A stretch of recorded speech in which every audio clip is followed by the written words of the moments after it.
నరేంద్ర మోడీ చెప్పిందే నిజమైంది. మోడీ పదే పదే చెప్తున్నారు. యుద్ధాల కాలం కాదిది. ఇది తప్పనిసరిగా అంటే వరల్డ్ వైడ్‌గా వార్ సిట్యుయేషన్‌లో వచ్చేటటువంటి టెంపర్‌మెంట్స్ ఇదివరకు కొట్టు, చంపే, నరికే ఈ టైప్ ఉండేది. ఇప్పుడు అలా గాకుండా యుద్ధం సందర్భంలో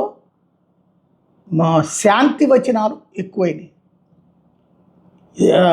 అంటే ఒక్కసారిగా ఒక లగ్జూరియస్ లైఫ్ లేదంటే ఒక కంఫర్టబుల్ లైఫ్ అనుభవిస్తున్నటువంటి ప్రజలు యుద్ధం ద్వారా తమ ఆస్తులు ధ్వంసమయ్యి, తమ ప్రాంతాలు ధ్వంసమయ్యి మళ్ళీ పాత రోజులకు వెళ్ళి బ్రతకడానికి ఇష్టపడట్లేదు. అందుకనే యుద్ధ విరమణ త్వరగా కోరుకుంటున్నారు.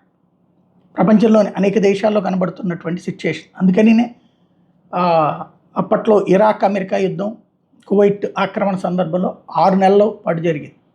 అంతకుముందు ఇప్పుడు రష్యా ఉక్రెయిన్ యుద్ధం 3 ఏళ్ల పాటు జరిగింది. కానీ ఆ విధ్వంసాలు చూసిన తర్వాత పబ్లిక్ ఈ ఫీలింగ్ అర్థమవుతుంది. ఎందుకని అక్కడి నుంచి ఉక్రెయిన్ నుంచి పెద్ద ఎత్తున ఇతర దేశాలకు వలస వెళ్ళి అక్కడ తెరువు కోసం కొట్టుకోవడం, లేకపోతే రోడ్ల మీద ఆ శిబిరాల్లో ఉండటం, లేకపోతే ఆ వీటిట్లో ఉండటం, దాన్ని ఏమంటారు బంకర్లలో బ్రతికేటటువంటి తీరు, మళ్ళీ తాము వీధులు పాలవుతున్నాం అన్నటువంటి ఫీలింగ్ పెరిగింది.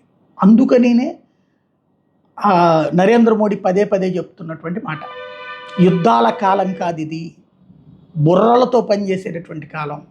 ఇంకా అదృష్టం ఏంటంటే ప్రాణ నష్టం తక్కువగా ఉంది, ఆస్తి నష్టం ఎక్కువగా ఉంది. ఆస్తిని ఈ ఆయుధాల ద్వారా ధ్వంసం చేయడం ఎక్కువే కాదు, యుద్ధం కోసం వాడే యుద్ధ విమానం నుంచి, దాంట్లో వాడే ఇంధనం దగ్గర నుంచి, ఆ సందర్భంగా వాడే మిస్సైల్ దగ్గర నుంచి, ఆ సందర్భంగా వాడే లాజిస్టిక్స్ నుంచి, టెక్నికల్ అంశం దగ్గర నుంచి అన్నిటికీ కోట్లకి కోట్లు కోట్లు కోట్లు ఖర్చు అయిపోతూనే ఉంటాయి. ఒరిగేదేమి ఉండదు, పోయేది తప్ప. ఇదే అంశం ఇప్పుడు కీలకమైందనమాట.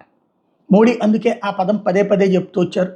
మొన్న భారత్ పాకిస్తాన్ సందర్భంలో చెప్పారు, అంతకుముందు రష్యా ఉక్రెయిన్కి చెప్పారు, ఇజ్రాయెల్కి హమాస్కి చెప్పారు, అలాగే తాజాగా ఇరాన్ ఇజ్రాయెల్కి చెప్పారు.